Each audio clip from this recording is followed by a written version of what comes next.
DRI ao quadrado. Conversando sobre oncohematologia de forma simples e leve.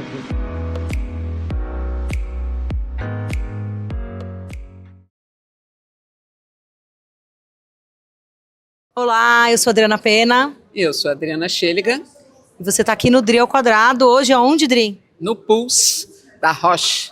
E nós vamos hoje conversar um pouquinho com a Thaís. Thaís, se apresenta um pouquinho pra gente. Obrigada por estar aqui. Um prazer todo meu. Eu sou Thaís Fischer, do AC Camargo, sou médica com formato do AC. Prazer. Assisto um monte vocês, viu? Que bom, obrigada. Thaís, a gente queria conversar hoje um pouco, fora um pouco, né, do assunto que está rolando aqui, que é como que as redes sociais e os podcasts, né, impactam a transmissão de conhecimento, né, a educação continuada tanto dos médicos, quanto da equipe multi, quanto dos pacientes, dos familiares. A gente tem um podcast desde 2020, eu e a Adri, né, um podcast pioneiro da Hemato aqui no Brasil, e a gente vê esse movimento crescendo com muita alegria, né, Adri, e a gente acha que, a gente faz porque a gente acha realmente que chega em mais pessoas do que só a gente viver nesse nosso redor aqui, e eu acho que cada um vem fazendo de um jeito, então eu queria, assim, como que você acha que, né, primeiro como que você entrou nisso, e aí, assim, como que você acha que isso impacta mesmo os pacientes? Bom, sou suspeita para falar, porque tenho hematotox, né, mas a minha relação com o podcast começou quando eu morei fora. Eu morei nos Estados Unidos um ano, 2017, e eu escutava muito podcast no metrô, e fui apresentada lá ao estilo podcast, né, assim, não era algo que eu conhecia. E aí, em vez de ficar fazendo... Eu não conseguia ler no metrô, como muita gente consegue, ficar meio tonta. Então, eu conseguia ver os podcasts lá. E aí, em 2 anos, foi 24, finalzinho de 23, 24, teve um movimento até no hospital. Que o hospital comunicava muito pouco, né? Através da pessoa jurídica, digamos assim. Os Instagrams institucionais comunicavam muito pouco. Diferente do que a pessoa comunica, né? Então, aí eu falei, nossa, mas eu não consigo me ver, Thaís, falando, Thaís hematologista. Mas eu adoro falar de hemato. Assim, então a Thaís falando de hemato, Thaís Fischer, pessoa mesmo, pra mim ficava meio, eu não conseguia, assim, abrir o meu Instagram ou abrir, mas eu falei, nossa, mas conversar de hemato, eu passo um dia inteiro falando, se você quiser, das nossas experiências. E aí a gente... Num jantar, eu e a Natália falou assim, e aí, se a gente fizer um podcast? Eu falei, porque aí não seria a Thaís ou a Natália pessoas, mas seria o podcast que surgiu Hematotalks, por causa do Talks, do Google e tudo mais, e foi daí que surgiu. E eu acho que, assim, eu me impressionei, porque a gente entrou meio, por assim, a gente conversa muito, eu e a Natália, a gente discute muitos artigos, a gente ficava no carro do trânsito de São Paulo.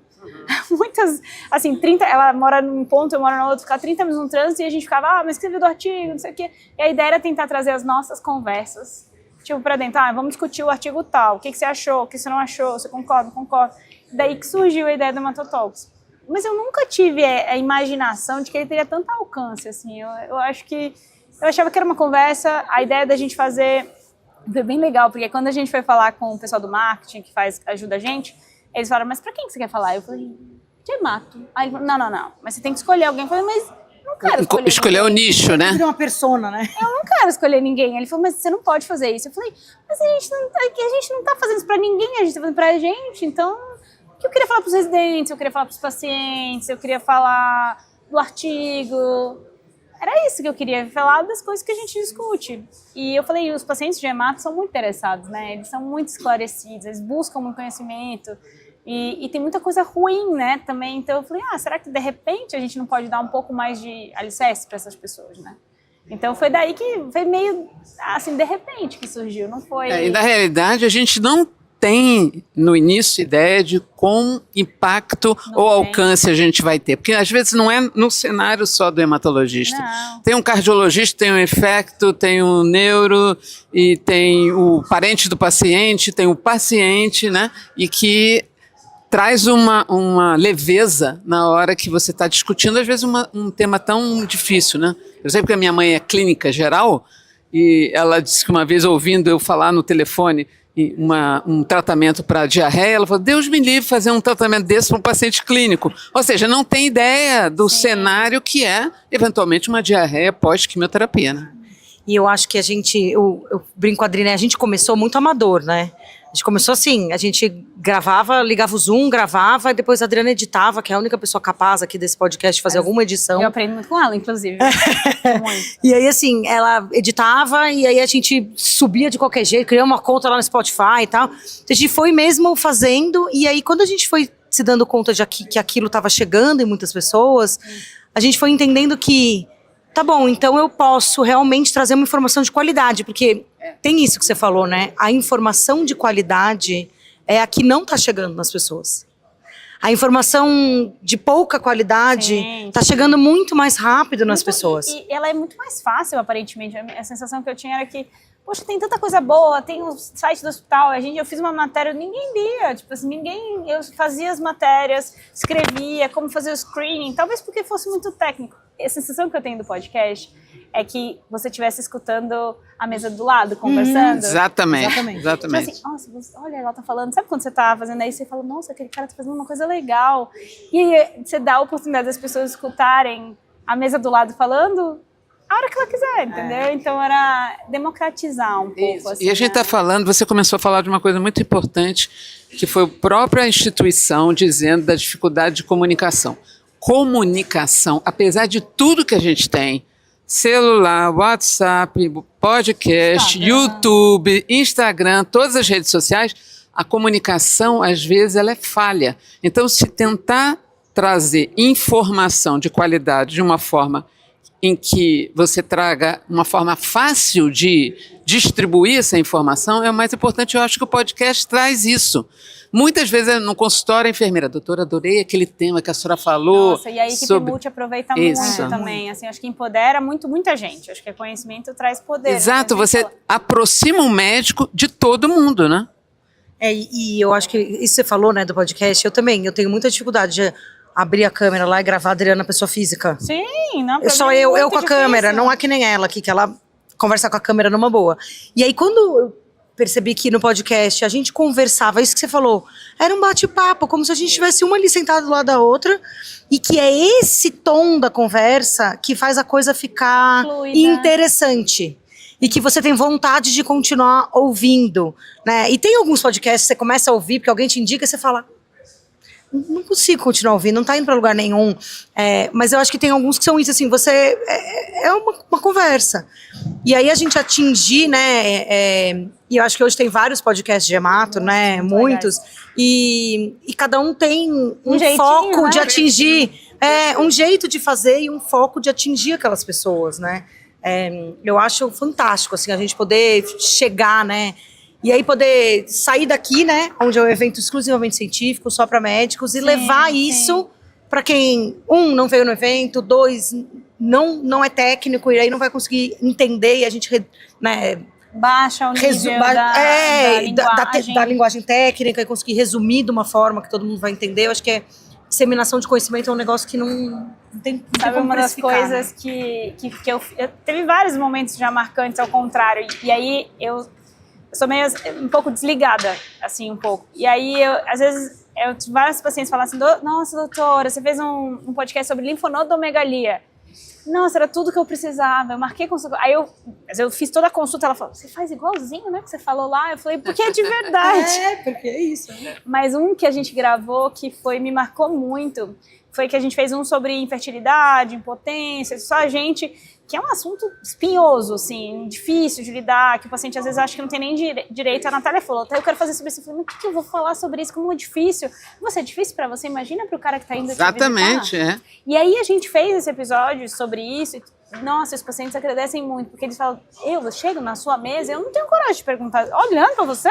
Nós fizemos um sobre sexualidade, que foi sobre exatamente legal, isso. Foi muito legal. A dificuldade que você não enxerga no outro, e que ele tá louco para te perguntar, né? E às vezes ele fala, como é que eu vou perguntar para você? Aqui tem um bando de mulher, tem uma mesa, como é que eu vou trazer, sendo que a gente tá falando de químio, de resposta? Você fala para mim, tá tudo ótimo, eu tenho resposta completa, eu não consigo falar sobre isso. Eu não me sinto no direito de falar sobre isso. Às vezes o paciente, inclusive, vai no consulta, o paciente com a mulher e a filha, ele quer conversar um assunto que não é na frente da mulher e da filha, então realmente isso é muito difícil. Mas eu acho que tem uma outra questão que eu acho importante, que a gente fala muito, que é uma preocupação nossa de trazer todas as especialidades. Ah, eu adoro também. Né? Porque, na realidade, eu sinto ainda falta, em eventos como esse, do patologista, do radiologista, do enfermeiro, Do cardio. do cardio, do neuro, que hoje fazem parte da nossa prática, né? E eu acho que esses episódios que tem a equipe multi, eu aprendo tanto. Eu falo assim, às vezes, lógico, a gente tem que manter periodicidade, aquilo às vezes está no meio do nosso final de semana, que às vezes é o único final de semana que você tem, a gente grava no final de semana, eu e a Nath. E aí, mas gente, eu aprendo tanto com a equipe multi, assim, tanto, assim, muito. É um dos melhores episódios, o cardiologista falando, nossa, a gente teve um episódio que a gente chamou um gineco para falar sobre congelamento, um monte de coisa que eu nem sabia dos detalhes, que eu nunca tinha estudado, não tinha parado para estudar sobre congelamento, por exemplo. Não, e se a gente aprende, né? Imagina quem tá lá do outro lado. A gente fez um episódio com a farmacêutica, né, clínica, e ela foi falando sobre a importância da farmacêutica clínica e tal. Eu recebi tanto feedback de assim, eu não tinha ideia que o farmacêutico clínico fazia parte do meu tratamento, né? Eu não tinha ideia que assim, guardo meus remédios de qualquer jeito, eu não sabia que eu não posso, né?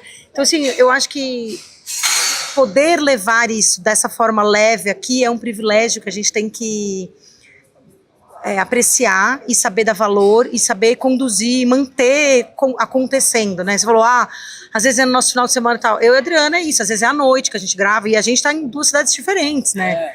Então a gente grava assim, abre o Zoom, vai lá e grava, e tem que ficar bom, e o som tem que ficar bom, e às vezes não fica bom, tem que gravar de novo, às vezes a gente grava tudo, não liga, não dá o play, aí não gravou nada, porque é isso, a gente faz numa estrutura, e ainda acho que isso ainda aproxima as pessoas, sabe? As pessoas querem ver as coisas de verdade. De verdade, é isso. E é isso, elas vão na consulta e falam, nossa, as doutoras Adrianas são isso mesmo, a doutora Natália é isso mesmo, né? Porque você não tá lá fazendo um papel. E aí essa comunicação de hospital que você tava falando, né? Tem uma coisa que assim, vem o cara do marketing, diz pra você, você tem que dizer esse texto aqui, olhando pra câmera, de pé, no meio, lá no Santa Catarina, assim, de pé, no meio do Jardim das Irmãs. Eu falo, gente, mas não tem como você ficar confortável, botar o jaleco, ficar meio de lado, assim, aí você não tem como você ficar confortável pra passar uma informação, às vezes, né? Enquanto que você tá sentada lá com a sua amiga. Tomando um café. Não, que é a pessoa, que é a sua pessoa, né? Porque é isso, a gente aqui, a gente é a pessoa, sabe? A gente, de fato, eu mando pra Adriana, ela manda pra mim, tô com dúvida, não sei o quê, a gente tira sarro, sabe? Então, acho que a gente precisa mais dessa informação leve, sabe? Mas eu fiquei feliz, sabe? Eu confesso que é algo que eu não esperava, era muito pra nos nutrir do que a gente já fazia. E eu não esperava que a gente fosse ter alcance. Até hoje eu me impressiono. Falo, nossa, às vezes eu vou dar uma aula Nordeste. Eu escutei o podcast. Falei, nossa, sério? Que legal. É sério mesmo que essas pessoas estão usando aquela informação de qualidade e tudo mais. Usando como fonte de informação, né? Meus residentes, então, eu falo... Às vezes é muito engraçado, porque eu gravo um resumo de manto. Aí eles vão dar aula e falam... Sério mesmo? Preciso usar a minha aula pra gravar, assim, não vale, viu? Doutora, a gente pegou o seu podcast de manto e fez a aula inteira. Não, mas agora, né? Pegou no cloud, né? Aí eu falei, não, mas vocês têm que ir um pouco mais a fundo. Mas assim, é mais uma fonte. E as pessoas falam assim, no meu cansaço, é na esteira que eu tô fazendo, é no trânsito. É no momento que eu tô cansada pra pegar um artigo e ler. Então é muito legal. E eu sou uma consumista de podcast, eu confesso. Eu também. Então, por exemplo, pra mim, uma área que é totalmente educação, por exemplo, de criança, educação infantil. Eu não vou ter o tempo pra estudar educação infantil e as dificuldades. Nossa, mas eu peguei e selecionei uns 3 e escuto no meu tempo livre, sabe? Ou então, tem um podcast que eu adoro, chama Hidden Brain, que é desde a época que eu escuto do Nova York, que é tipo a ciência oculta, que é só as curiosidades de neurociência no dia a dia. É muito legal. Então... e eu acho que é isso também, né? O podcast possibilitou que você ampliasse nos diversos áreas de conhecimento, né? De coisas que você tinha de fato interesse, e aí você lê um livro, às vezes o livro era meio enfadonho, aquilo ali não ia pra frente, e aí quando é um podcast, é fluido, né? Eu ouço muito podcast de empreendedorismo, de mulheres, eu ouço notícia no podcast também, porque eu não tenho paciência pra notícia, então eu tenho os podcasts lá que eu ouço como notícia, mas seleciono as notícias que eu quero ouvir, então acho que é muito abrangente, né, a gente poder... Tem o Cancercast também, que é muito super legal. E eu já escutava um tempão sobre os melhores do Oeste e tudo mais, muito legal. Eu acho que, em resumo, é aquilo que você falou. é democratizar a informação e disseminar. Porque, de certa forma, você está educando, né, através do seu conhecimento e capilarizando toda essa informação para mais pessoas. Rodrigo, então vamos terminar falando assim, indica 2 podcasts para o pessoal ouvir. Hematotox e Dri ao Quadrado. Eu vou indicar 2 separados. Eu vou indicar um que chama Rádio Novelo, que é só sobre histórias engraçadas e bizarras que acontecem por aí, e um que chama A Bit of Optimism, que é um pouco de otimismo, que é muito legal, vale muito a pena. Thaís. Eu tenho um podcast que eu gosto do Hidden Brain, eu acho que ele é um pouco sarcástico com a neurociência no dia a dia. Tipo, por exemplo, por que você acorda antes do despertador tocar? Por que você usa cachecol? Eu sou a rainha das coisas, das informações inúteis. Então, eu adoro eles explicam maneira cientista, enfim, e que explicam muita coisa. E eu gosto muito do podcast do Perini e Happy Hour. o Happy Hour. Porque eles são muito diferentes de mim, da gente. E eu aprendo muito, assim, porque eles são completamente diferentes da maneira que eles são cultos. E tem rock, e tem livro, mas O Fábio Pires sempre tem alguma nerdice para acrescentar no podcast. Ele é muito nerd, o Fábio. Sobre o Fábio é muito nerd, muito bom as curiosidades do TP53, eu achei muito legal. O Fábio é o nerd padrão, assim, ele sempre traz umas coisas. Ele traz a história do IBTK, e aí eu falei, nossa, eu nunca tinha parado pra ler desse jeito, é bem legal. Bom, obrigada, Thaís. Obrigada por você estar aqui com a gente. Né? Vamos promover o encontro Dri ao Quadrado Hematotox. Vai ser ótimo. Obrigada, gente. Até a próxima. Tchau.